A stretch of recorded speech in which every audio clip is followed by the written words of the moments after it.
number 6, we have 3 expressions, and we want to check to make sure each of the following are true. So step 1, it says start out by multiplying 1 over 3 times 4, so that would give us 1 over 12. So now they're showing us 1 over 4 plus 1 divided by 12,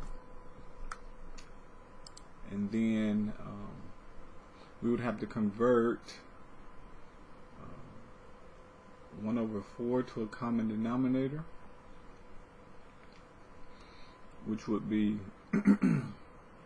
times 3 over 12, so we get 3 over 4. Sorry, 3 over 12. So we would get 3 over 12 plus 1 over 12.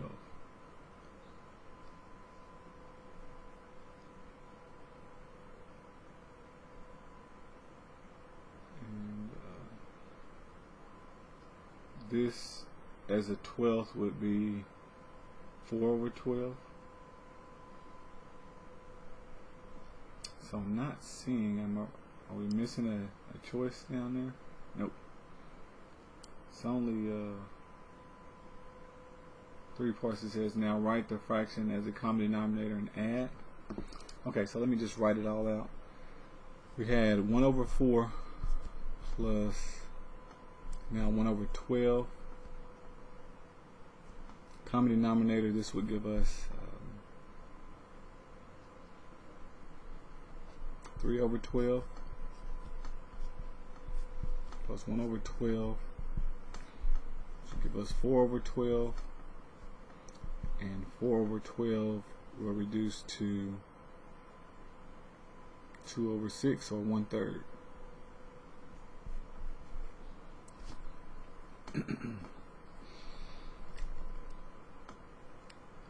So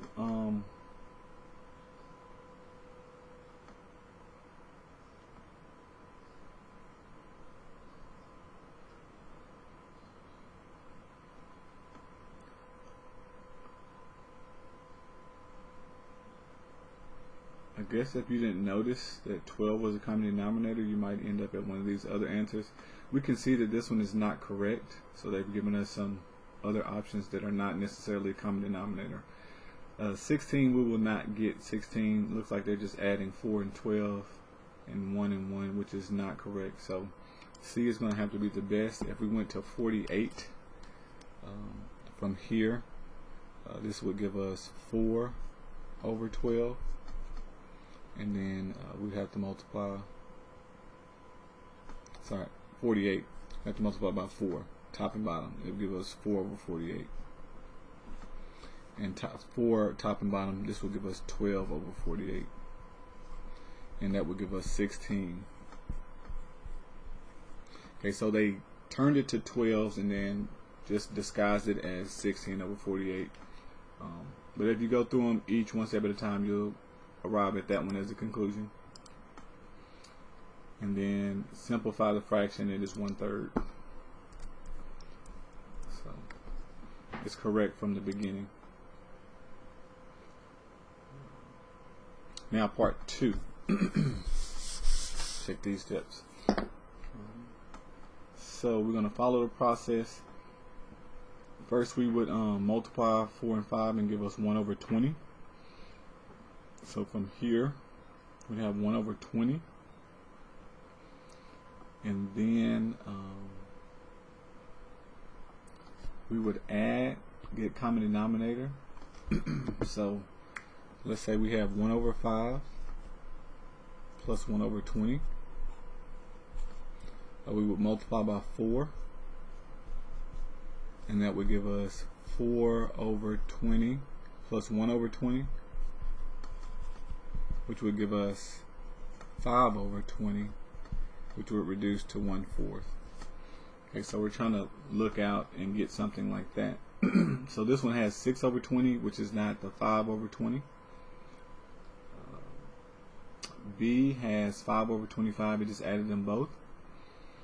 and then C has it disguised as something else. So if we multiply by 5 top and bottom, that would give us 125. So C is going to be the one that we want to choose. And then part 3, we have 1/5 equals 1/6 plus 1 over 5 times 6. So 5 and 6 will give us 30. So we have 1 over 6 plus 1 over 30. And then they have out of 180. So if we, so I guess what they're doing is they want you to see that you can add fractions. I think this is what they're doing. Just go ahead and show you this. So if you have 2 fractions, you can add them up by doing this. Multiply the 2 bottoms together. So 6 times 3, or 6 times 30 will give you 180. So you multiply these two, and you multiply 30 here and 6 here, and you add those. So 30 plus 6 gives you 36 over 180. So this is what they're doing to solve and get those other numbers before they get a common denominator. But if you can look at them and find the common denominator, it'll be quicker. You won't have to do a reducing step. So this looks like it matches, divided by 5. This A looks good. If we look at the other ones, they're probably, yeah, when they add it, they didn't get a common denominator. Or they did 5. Yeah, addition wouldn't be right here, and this one they added both the denominators, which you don't do.